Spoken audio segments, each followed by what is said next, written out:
So just to show our ability to be flexible and vibrant and flexible, I'd like to welcome Dee Backman-Hoyle, who is going to chair an afternoon session looking at, a summary of today, but also discussing how inclusion is a necessary precursor to wellness.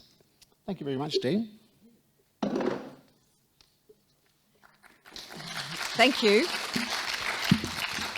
It wouldn't be a panel without the panel members. Please, if you're on the panel, come up the front and join.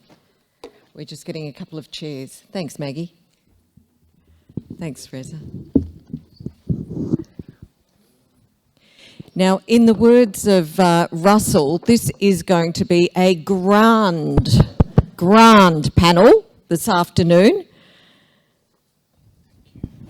Now, have we got Patrick? Hello, how are you? Come now. Well, ladies and gentlemen, my name is Dee Backman-Hoyle. I am a mental health advocate. I'm a carer and a consumer of mental health services. So I come from a perspective today of thinking about the interesting dilemma that sometimes we find ourselves in a family dynamic. 4 generations in my lifetime, and with a range of severe mental illnesses. We've loved and lost people. And I want to start with just sharing a little bit of wisdom that my daughter shared with me. Now, she's been in settings that have been pretty extreme and acute settings, and she said to me, "Mum, a box of Band-Aids has a limited amount. It is really, really hard to work out when it's going to be the last Band-Aid. When is the last Band-Aid going to be for me?" And that's a really, really profound thing to say, I felt. And the other thing she said about inclusion and services was, "I don't want to go to a service unless the people who are greeting me have walked in my shoes, but beyond walked in my shoes, know how to tie up the shoelaces in all sorts of conditions." Sort of not enough to walk in the shoes. So this afternoon, we are going to hear stories of walking in shoes. We're going to hear stories of perspectives. And we're going to hear from groups that are sometimes not groups that are heard of very often. So what I'm going to do is the bios for all of our speakers here, they're going to introduce themselves and share with you what they want you to hear about them today in perspectives. Then we're going to have a conversation. Is that okay if we just make it a conversation amongst friends out here in the front? Yeah? Okay, excellent. Patrick, would you like to introduce yourself, please? Thank you, Dee. I'm Clifford Lewis, and I'm a lecturer at Charles Sturt University.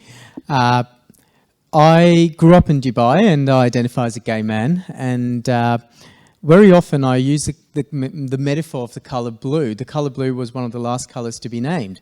So seafarers knew that that's what it looks like. They just never had a word for it. Growing up in Dubai, I knew I was different. I just never had a word for it.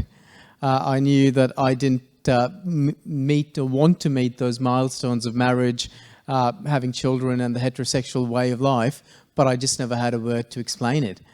So I heard the word gay, or rather realised the word gay when I moved to Australia, and a lot of my research now as an academic focuses on LGBT inclusion in rural and social spaces for the same reason as I don't want any other boy thinking, "I wonder what I am, I don't know what I am, I don't have a word for it."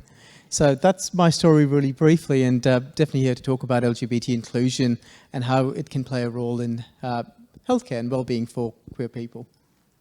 I'll pass it on to you. I'll give it to you. Okay. Hi everyone, my name is Sharnie Roberts, and I'm a Widjabul Waiable woman from the Bundjalung Nation. I've, I guess, dedicated my professional life to working in community services, predominantly with Aboriginal and Torres Strait Islander young people. And I guess I'm motivated to generational healing among our young mob because I have, as an Aboriginal woman, I have a deep understanding of the effects of intergenerational trauma. So I guess that's what's motivated me in my profession and my career. And I spent the last 2 years at uni and just obtained my Bachelor's of Social Sciences. So I'm very keen to create change any way that I can. I think that we do hear a lot about Aboriginal and Torres Strait Islander, I don't want to say issues, but we hear a lot from community about our needs and about what's working and what's not. But I think in some spaces they're not always valued or they're not always embedded or not always implemented in the way that can create greater change. So that's just from my experience, but there's always room for improvement. So, yeah.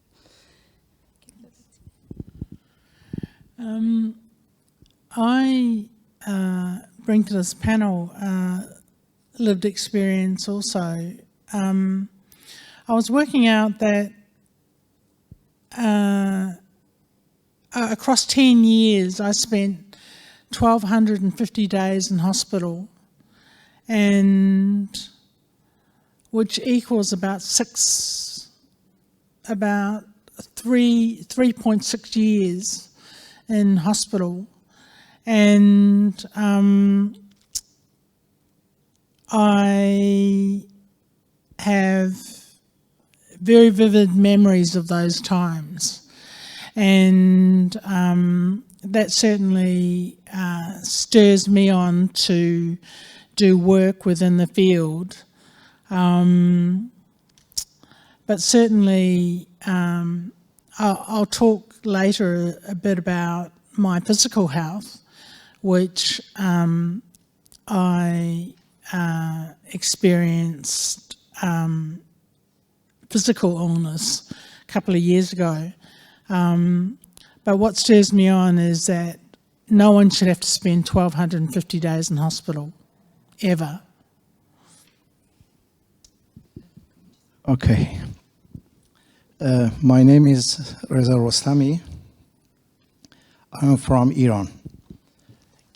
I'm here to connect Equally Well organization or other organization to special group in Australia. The group is Asylum Seeker and Refugee. From this morning, I heard more comments about the physical health, mental health, and positive comments for improving physical health and positive affected to mental health. But I'm trying right now to connect this group to all organizations for improvement and improve mental health for this group and physical activity to this group, because they are more problem. And yeah. So Reza, can we start with you? So from that perspective, we talk about inclusion and we talk about particular lenses and groups, and a couple of my colleagues here really gave me a bit of an introduction to reminding myself about it's not homogenous, these groups that we are representing here. Yeah. Inside every group are individuals. So there is always going to be anomaly around people as far as groups identified. So from your perspective, from refugees, asylum seekers, it's been tough, incredibly tough, and I don't think there would be anyone in this audience that wouldn't agree with that. What do we need to do as an Australian society to be better at making sure there are provisions within services to support people? And is it provisions within services, or is it services going to people where they're at? Yeah. refugee and asylum seeker in Australia, this is the specific and political issue. The first step, we have trying to deny for any negative effect policy from policymakers to this field. Yeah. If you look at the history of refugee and asylum seeker in Australia, since 70 years ago, more than 950,000 people came in Australia as a offshore humanitarian program or onshore and illegal and legal. But the first step, we have to try to change policymaker and policy to refugee and asylum seeker. And we have to try to clear policy for asylum seeker and refugee. This is if the government don't have clear policy, you cannot change the asylum and refugee community. Sometimes the Labour government or Liberal government, they have the different attitude to this field. Yeah. For example, since 2013, more than 35,000 came in Australia with boat. Yeah. Since 9 years ago, they have not any visa.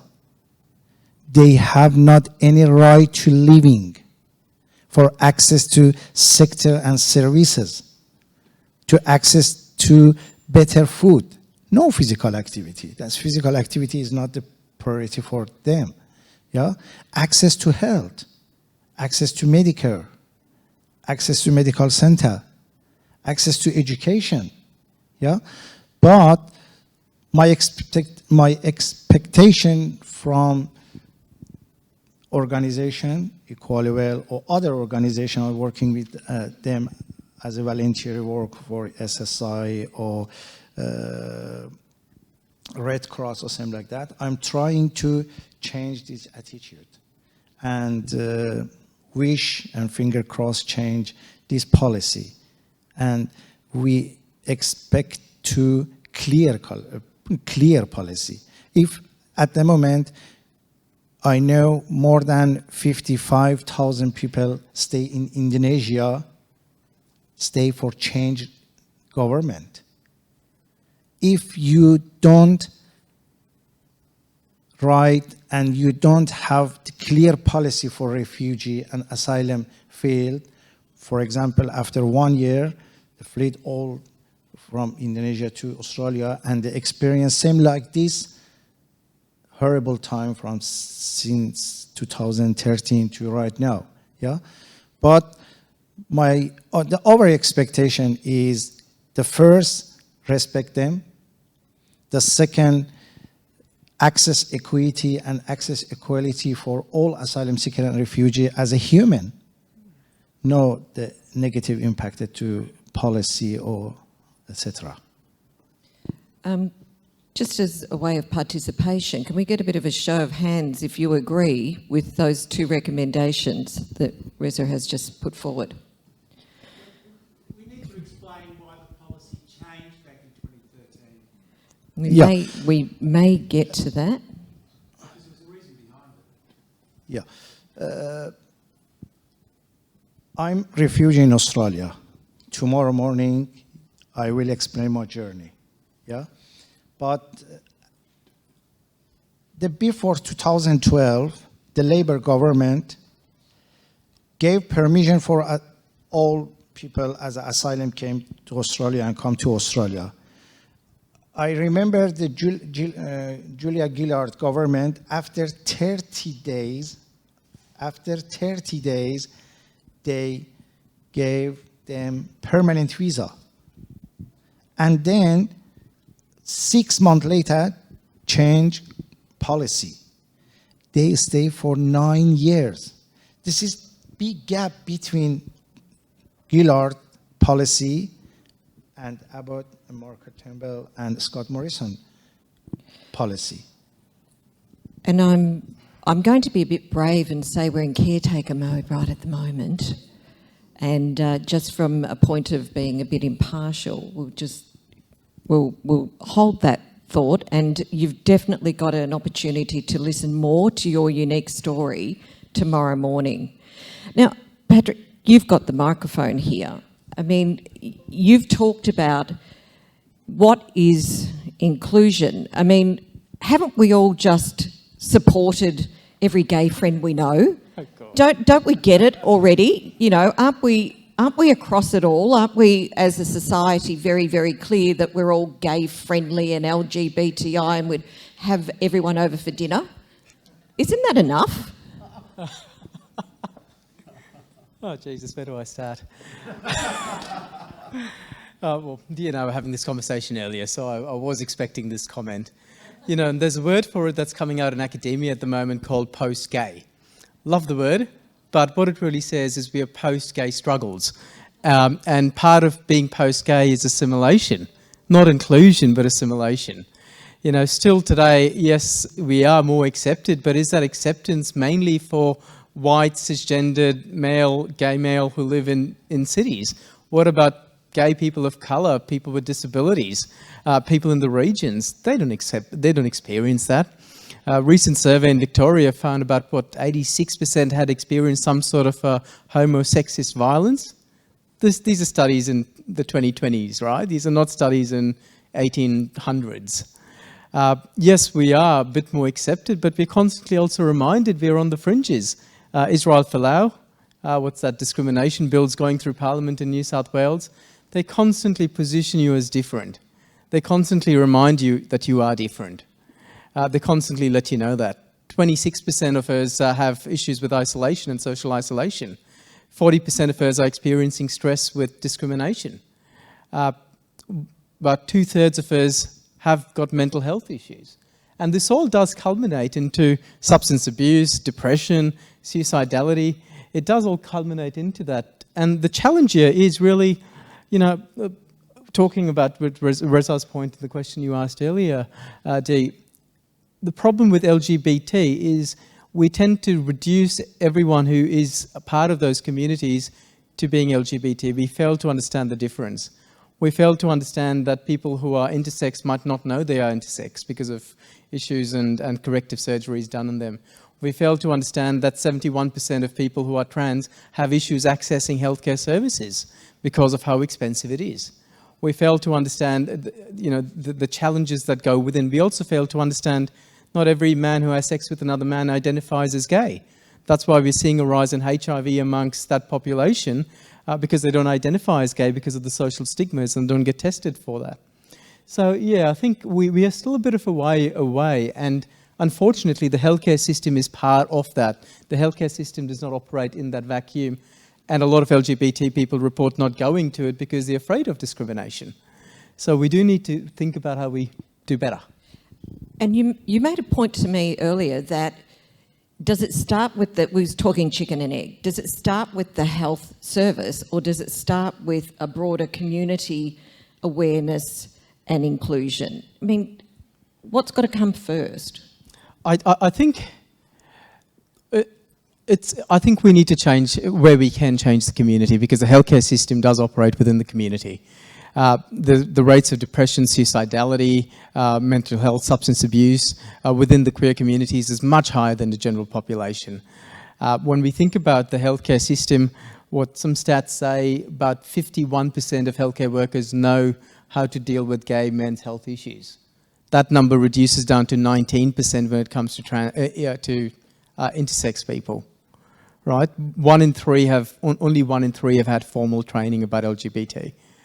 So there is that challenge, and you know, there is a concern in rural communities. If I go to my doctor, will he tell everyone that I'm gay? Will he tell people that I'm not told that I'm gay? So there is still that distrust that goes with it.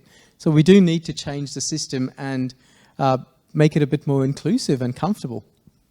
And how dare you have that intersectionality of all of those needs, quite frankly. Okay, so then we have this cultural training. Sharnie, if I could ask you next. You know, there are so many services that are saying, we've done the training in cultural awareness and cultural sensitivity. We're all good? that's not good enough. You can, sit in as many cultural awareness training, sessions as you like, but how does that translate into practices, like everyday practices? When working with Aboriginal and Torres Strait Islander communities, I think it goes beyond textbook as well, information. It's very much so getting to understand that community in their cultural context, because we are quite a diverse culture. So, our cultural factors that impact our mental health and well-being will sometimes vary across different parts of Australia. So it's not just like one size fits all. To me, cultural competency training once a year, once every 2 years, whatever, just isn't enough. It's getting to understand, Aboriginal people within their cultural context. Elaborate. Well, it's very inconvenient for those who are paying the bill, really, isn't it? Don't you think? Now, from your point of view, when we think about services, is it important to see people like yourself? How important is it to see people like yourself? Definitely. Like in, in a mainstream health service, it's definitely important to, see a familiar face, feel like you have people within this clinical white service that may understand who you are, and it definitely makes you feel a lot more comfortable. But I think even that, it's not just a face at administration either. It's across all sort of all areas of the organisational structure is where I think real inclusivity takes place, and from there it's inclusive practice takes place. It's one thing to feel safe, but that only gets me into the door, and then that ticks the box, and I'm just a stat in this mainstream service.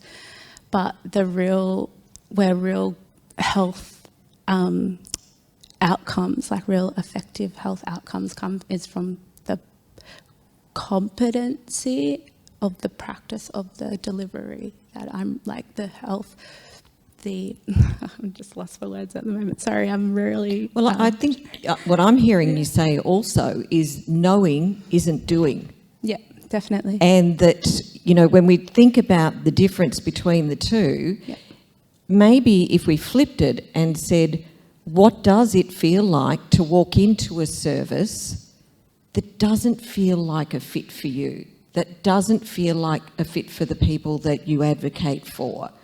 What does it do to reduce or even potentially distract them from their own health? I guess, it's definitely a barrier, access, an access barrier. Then I don't, feel like there is a service that fits me or being able to help me with my needs, unless I go, to a community-controlled organisation. But then sometimes, I think like you were saying, in, rural or small communities, that's not often a good fit either, is because I could be going in there with something, presenting with something that's very shame in my community, so I don't want to, run into auntie and uncle or whatever in that health service, and again, that could also be a barrier. So I don't know if that answered your question. But I think you're doing a fantastic job. So where there's this great sort of encouragement to do consumer participation, consumer voice, the risk that we have is, again, homogenising all people. And in some cultures, in some backgrounds, it's not a good fit, for example. Yeah. From what I'm hearing is I think we do in mainstream health services, I think we do a good job at promoting inclusivity and promoting, but that needs to be backed by our practices. I don't know if I'm quite answering your question. I think you've got a lot of head nods here going, promoting isn't practice. Yeah, it's marketing. Yeah, false advertisement. Yeah, false advertisement. Well, Maggie, you know, you mentioned earlier that you've got this very real lived experience of a contrast between physical and mental, and the difference in your whole experience in a hospital setting. Do you want to share that? Well, 4 years ago, I was diagnosed with cancer, and I went through lots of different treatment, radiation, chemotherapy, and I was treated at Peter Mac in Melbourne. And one of the chemo oncologists said to me one day, "I think we need to include your psychiatrist in your care." And because the treatment you're having, you're getting quite anxious about it. And I said to him, "Well, I can't stand my psychiatrist, and I don't want him in my care." Caveat, probably no one in this room. And instead of persisting with that line, he said, "Is there anybody else who we can include, who can assist you with your anxiety?" And just doing that enabled me to seek other assistance. And Peter Mac were fantastic. I mean, I talk about the fact that they have sleep pods in their health and wellbeing centre, so you can sleep in between treatment. They had a guitar there that somebody would come in and play and just be calming, had relaxation, had massages, had all those things that you never get when you go to a psychiatric ward. And yet it would be so easy to implement those things in a psychiatric ward, wouldn't it? Just so easy. And it wouldn't cost that much money, but they just don't do it. And but certainly my time at Peter Mac was really good. It was good for my health and well-being. It was good for my mental health. And that's because they had an eclectic way of looking at it. So you mentioned, you know, having what could be seen as some people as luxury items. I mean, can you imagine the Olivia Newton-John Psychiatric Centre? You know, or something of that calibre of support. What do you think from a lived experience, and you've had a massive amount of experience advocating and listening to stories of people with lived experience in the background with your consumer work that you've done, what do you think one or two things could be that could immediately move that needle to make it more inclusive? I think the first thing that would change how services respond is if staff just listened. If they did nothing else but just listened and actually heard what people were saying, I think that would make a really big difference. And I think changing the paradigm for what recovery is, taking it away from the medical model, that's not everything. Medication is not everything. There are other ways of doing things. Does that get a yes from the audience? Yes. Yeah. And I'm thinking about what you've said as an immediate implementation and thinking about it from, Reza, your point of view, and I'm thinking about, is anything remotely like that available? I mean, you described it before with starting with a very low baseline, possibly negative baseline. What do we need to do to try and shift this for the mental well-being for refugees and asylum seekers? Before I respond to your question, just for 1 minute, I ask a question to Professor, and if someone respond me, why change policy between after 2012? Why change the policy refugee and asylum seeker in Australia? Oh no, I just thought you only gave half the story. There was a change for various reasons, and it was both sides of politics, and it wasn't just being nasty. I mean, Australia has, in terms of population, the second largest number of refugees in the world, except for Poland at the moment for various circumstances. So it wasn't we're not a particularly nasty nation. We're second after Canada. So something happened, as you know. The numbers were going up, and the government decided we have to put a cap on this, because we were having between 100 and 200,000 people coming to Australia, migrating anyway. So I just thought we'd just balance it up. You know, there was a reason for it. It wasn't just because we were nasty, that's all. Yeah, thank you. And yet we can be nasty sometimes to some people.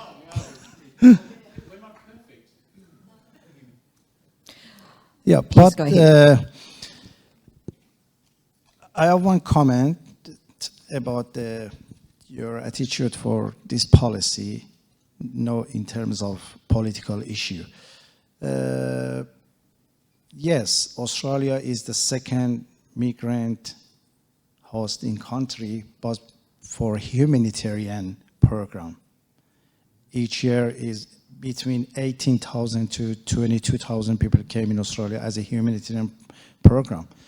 But after 2012, the government, Australian government, based on the all population vote to Abbott or Margaret Turnbull, I respect to all Australian population vote to as an election and democracy to government.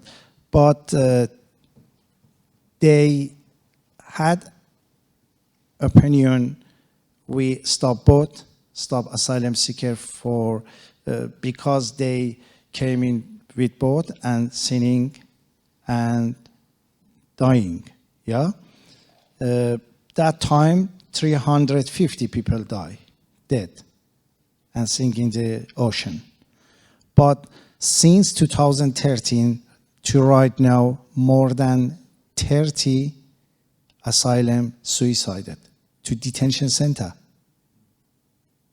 and 35,000 people every day dying with children.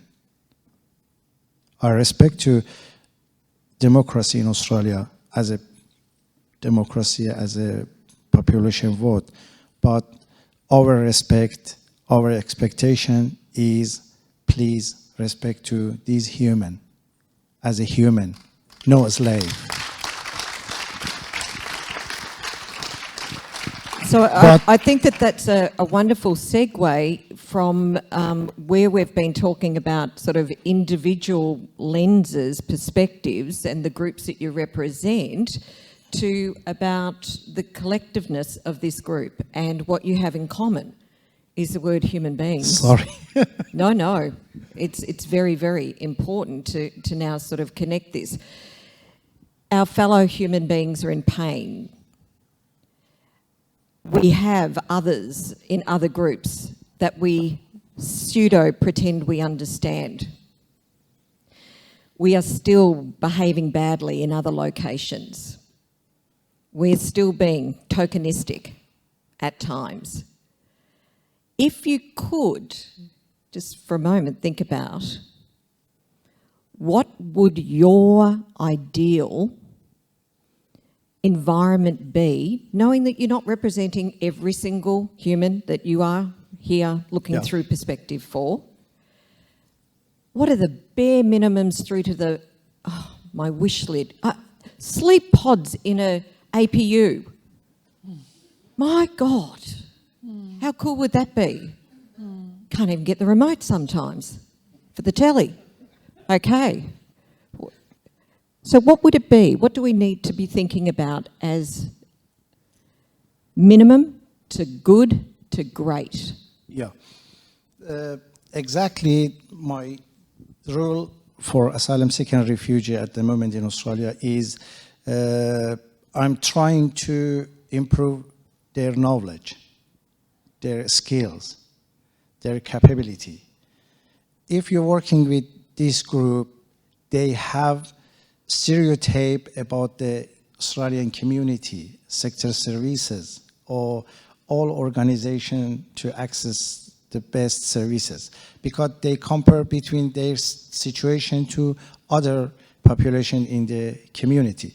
I'm trying since 6 years ago to improve their knowledge, interpersonal skills, to adjust there to Australian community and respect to Australian community, and improve the capability and resolve the more barriers in this group to access to mental health sector services, physical activity services, or etc.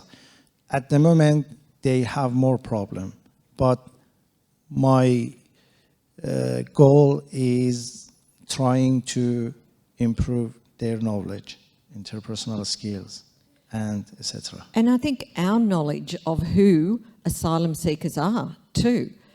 You know, when you think about the level of skill, the knowledge, the qualifications that individuals have that come to this country. Yeah, exactly, because at the moment I would like focus for equally well and physical activity and mental health. I did 2 big research in Australia since 2016 to end of 2021. This is the one is Reassure study for 410 people, asylum to citizen, and compare between visa status and mental health well-being to this group. And then the second research was about the child and adolescent accompanied. Because if you're going to Google, there is more research for unaccompanied child and adolescents, asylum seeker and refugee. The more and more, thousand research. I didn't find any research for child and adolescents accompanied and living with family.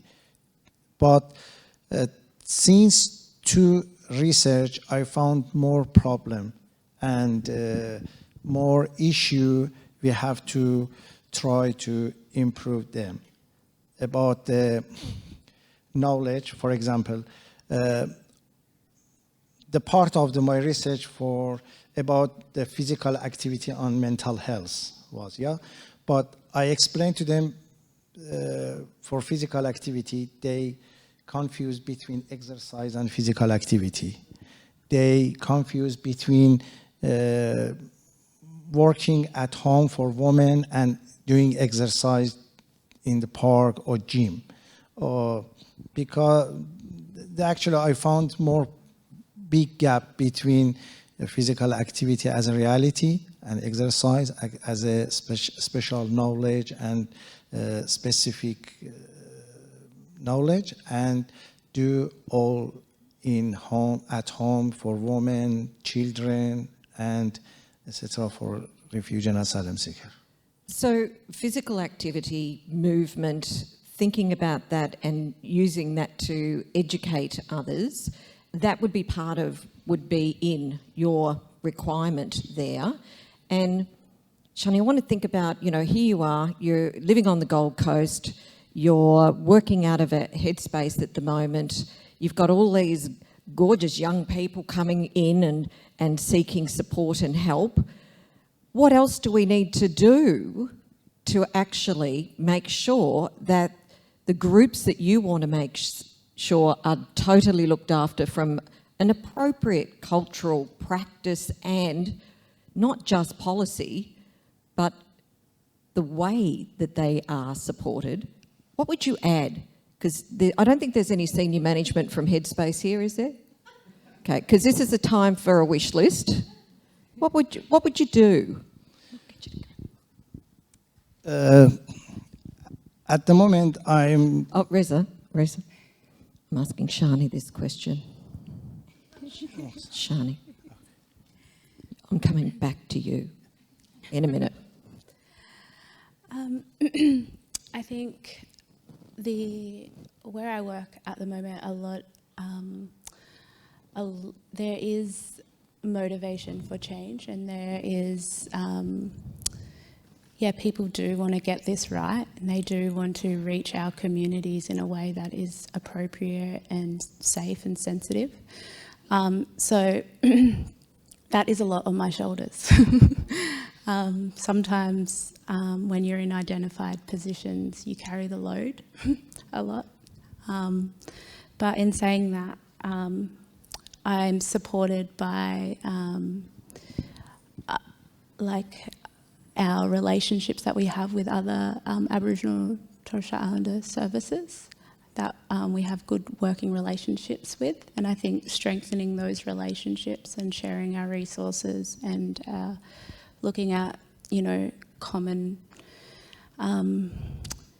the common ground, I guess, like synergies, like what are we both doing and that we could be, what are we both working towards that we could be doing together, and building those relationships, because that's how us mob actually work. We are, collective, we look after each other collectively, and so it's about, in a mainstream spaces, strengthening those relationships, and I guess in any capacity that I can is help to, I guess, educate, implement within the scope of my role, and to be able to what's the word for it? I guess upskill and build upon those culturally, it's not a competency, but like, I think competency sounds like a reasonable word. But not in those, being able to provide as much information and tools and that they can apply that are culturally relevant to the therapeutic space, looking at other ways and, advocating for different ways of working with our mob, because we have our own cultural tools and healing methods that are so ingrained in our culture that we should be introducing more and more into these mainstream services when working for our mob, because that's how we're going to have better, in my opinion, better health outcomes, because it's so a part of our identity and our self. And so if we can be more inclusive and look at our health more holistically and look at ways to introduce these tools in a way that our non-Indigenous clinicians and practitioners can use in a culturally sensitive way, then... What do you mean reciprocation? We're going to learn from you as well. No, that's a novel idea. That would be so cool, wouldn't it? Like what I can try and do in the capacity that I do have right now, and with a community of other services to be able to do that, right? I think so. Yeah, right now it would be like just working away at what we can do within the scope of our role to create change in these spaces. But ideally, it would be great if we could be more supportive and in terms of like self-determination towards other organisations or communities, collectives that are know how to do this stuff and know how to work with our mob appropriately. So, and you're not alone. You've got a huge connection of people, including friends here too, that would support in any way we could. Of course. I wanted to move over to Patrick now, because I want to come back to this whole notion of person-centred care. We've heard a lot of this today, person-centred care. What does it mean for you? Well, I think it's normalising difference, isn't it, at its core? I think we've got this weird mindset that just because it's dominant, it's the norm, but difference is actually the norm. And what that means is it says questioning, like I chair the Ally Network at Charles Sturt, but I stuff up pronouns all the time because that's the environment that I've grown up in. Like I've grown up to take a person who's presenting or appearing as female, right? So we've got to be mindful and self-reflective of our own biases and our own stuff-ups and try and be better, because like I had a student who identifies as lesbian take her son to the doctor recently, and the doctor said, "Oh, where's Daddy?" And she said, "Haven't found him yet." But you know, we need to normalise that difference. We need to normalise that different language. We need to normalise the individualisation of care, because one of the words you pointed out earlier is intersectionality, and that does play a role. Like, you know, female lesbian women have a greater challenge accessing healthcare than gay men do. You know, there's different circumstances, socioeconomic circumstances that come into it that challenge things. So I think it's really putting the person first and you know, worrying about everything else after in many ways. Thank you. Maggie, for you, when we think about inclusion, you've done a lot of work over many years with consumers, and person-centred care is part of the lexicon of all of our language these days. How does it look? I feel very optimistic about the future. I believe essentially services want to do the right thing, and I agree with what you were saying. I think it's around supporting services to upskill and to learn more, and so I really believe they do want to make a difference, because it's not an easy job to go to every day. But certainly, I feel that the space for inclusion, for lived experience, is huge at the moment, especially in Victoria because of the Royal Commission. And, you know, they've got something like 190 lived experience jobs that are about to be advertised. And where are you going to find the people? This is the difficult thing. We're out there, we're everywhere, we're here today, but there needs to be upskilling to get people ready to take on those positions. And I think that having lived experience is one thing, living lived experience is another. That's a great distinction. We're hearing a lot more about lived or living experience as a point of difference in some of the work that we're all doing.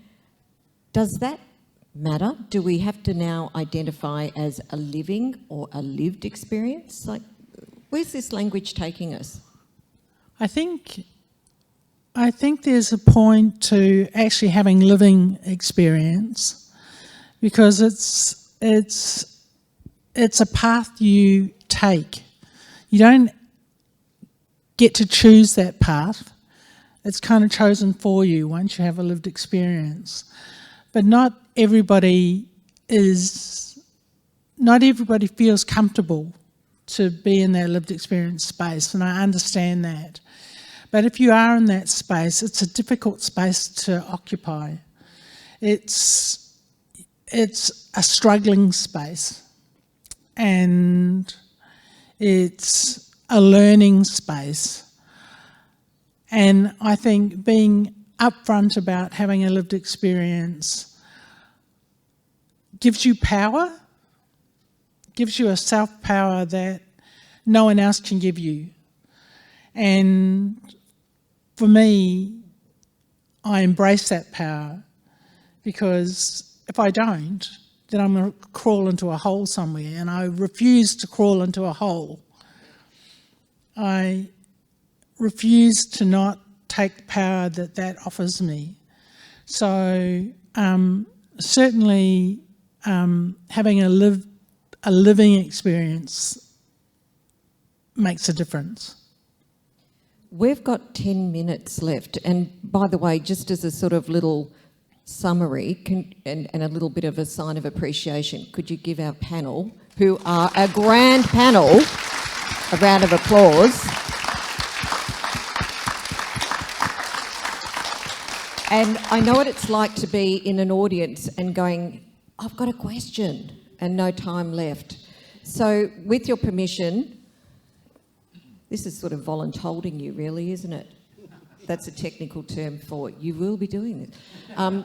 So we've got a question. Could you please try to keep your questions fairly short so that it gives a few people an opportunity to ask some questions? Hi, I'm Laura. So I have an invisible disability and a mental illness, and I wanted to talk about if you can't see it, you can't be it. And what I see here is 4 leaders, but I don't see them in politics. I don't see them on boards. I don't see them in leadership roles in corporations. And also, when you talk about top down, you need to talk about bottom up. So when it comes to education, and I can tell you from personal experience with my autistic son going to a mainstream school, inclusion is pretty shit still.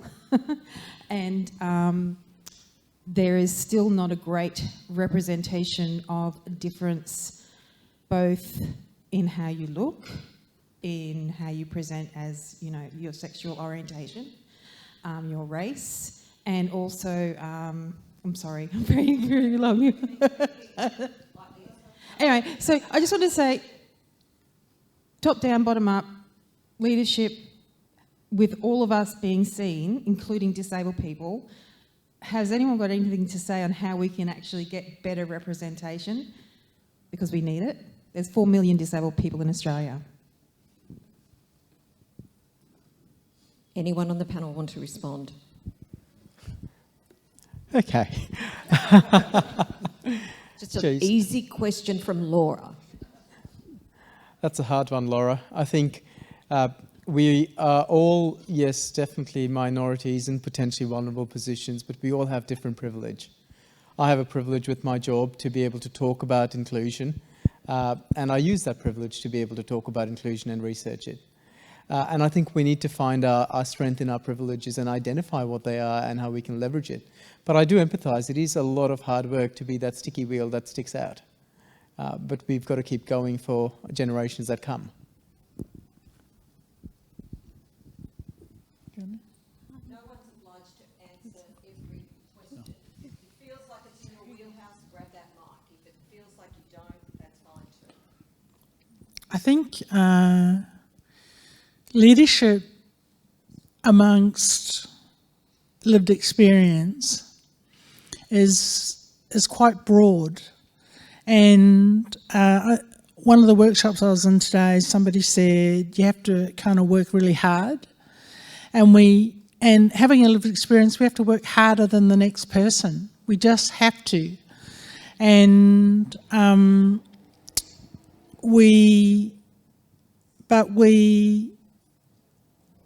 because we're challenged all the way along. You're challenged for who you are, what you do, how you do it, all those kinds of things. But certainly it's within reach of all of us. I truly believe that. I'm a true optimist. I just believe that we all have the power. It's just about finding a niche to exhibit that. It's been my observation that First Nations Australians are considerably more tolerant towards LGBTIQ than mainstream Australian. Do you feel that's true? That's my observation.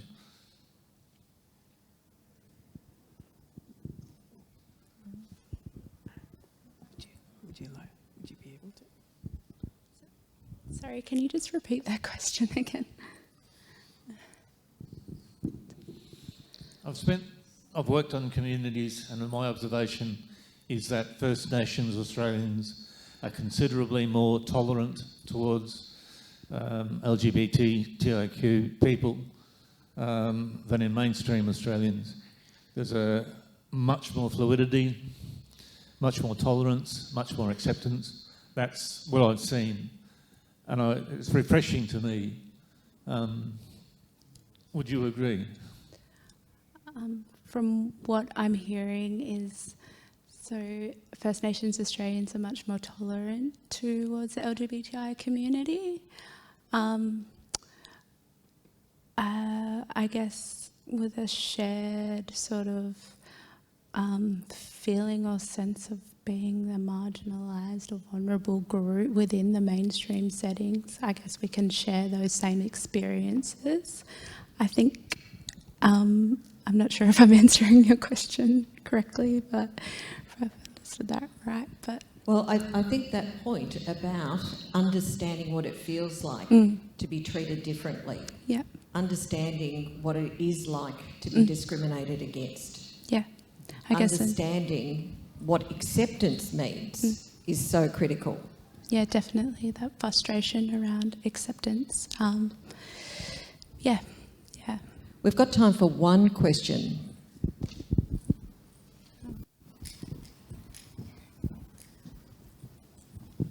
That was an excellent panel.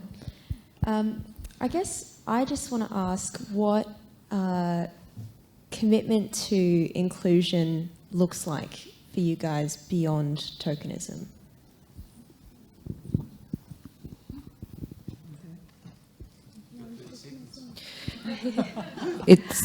It's a big ticket item. Commitment. When sort of before this panel, I was sitting outside sort of reflecting on a few things around inclusion, and I kind of come up with this like inclusive practice versus like tokenism or something like that, and I come up with these points like underneath that. I think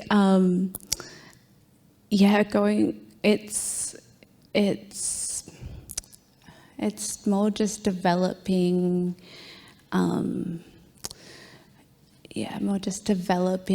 I guess understanding the community more and how to work with that community more, rather than I think there's like intrinsically wanting to create more change and be more flexible in the way that we deliver a service outside of this one-size-fits-all kind of model, and consistently working to upskill and develop in those areas to be able to provide a service that's going to generate effective health outcomes for that community. So it's not just about more money. It's not just about more headcount in a workforce. It's just not about having more locations to be more convenient for people.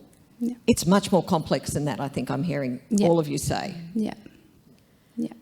All right, well, on that big, audacious, complex and yet to be resolved issue, can we ask you just to say thank you to the panel?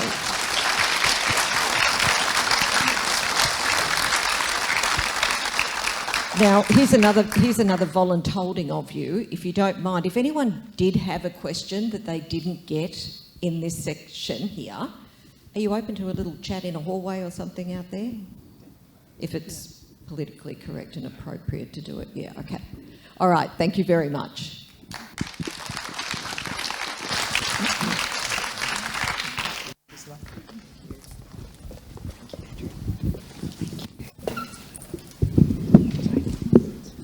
All right, thank you very much, Dee, for chairing that session, and thank you very much to Clifford, Maggie, Sharnie and Reza.